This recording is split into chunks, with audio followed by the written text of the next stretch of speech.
हिंदुत्वाबाबत आक्रमक भूमिका घेऊन राज्यभर मोर्चे काढणाऱ्या भाजप आमदार नितेश राणेंच्या सुरक्षेमध्ये वाढ. सरकारकडून राणेंना Y+ सुरक्षा.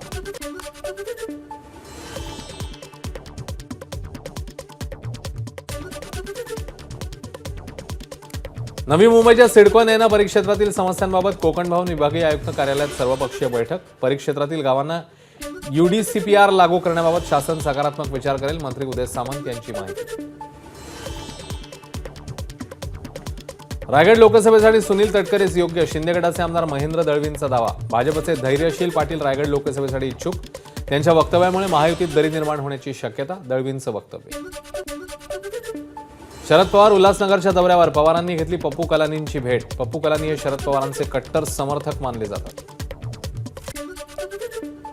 दापोलीतील साई रिसॉर्ट प्रकरणी आरोपी सदानंद कदम यांना जामीन मंजूर. बेकायदेशीर बांधकाम आर्थिक व्यवहार प्रकरणी कदम ईडीच्या अटकेत होते. सदानंद कदम ठाकरे गटाचे नेते अनिल परब यांचे निकटवर्तीय. ओपन स्पेस पॉलिसीवरून काँग्रेस आणि भाजपमध्ये खडाजंगी. महापालिका आयुक्तांकडून ओपन स्पेस पॉलिसी धोरण रद्द. काँग्रेस मुंबई अध्यक्ष वर्षा गायकवाड यांच्याकडून श्रेय घेण्याचा प्रयत्न. मुंबई उपनगर पालकमंत्री मंगल प्रभात लोढांचा वर्षा गायकवाड यांना टोला. उल्हासनगर महापालिका सुपर स्पेशालिटी रुग्णालयाचं मुख्यमंत्री एकनाथ शिंदेंच्या हस्ते उद्घाटन. रुग्णालयात 200 बेड्सची सुविधा. मुख्यमंत्री शिंदेंच्या हस्ते KDMCतील विकास कामांचं भूमिपूजन आणि लोकार्पण सोहळा.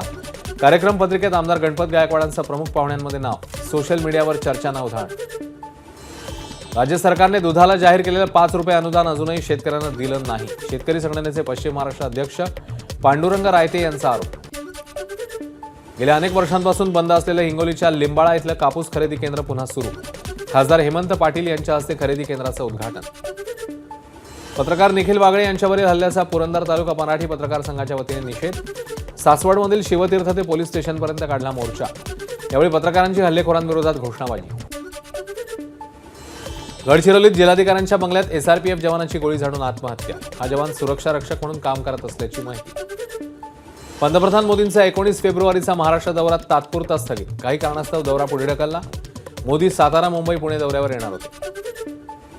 तेलंगणा सरकारने थेट भरतीच्या नोकऱ्यांसाठीची वयोमर्यादा वाढवली. आगामी भरतीमध्ये उमेदवारांना 44 ऐवजी 46 वर्षापर्यंत अर्ज करता येणार. ABP माझा, उघडा डोळे बघा नीट.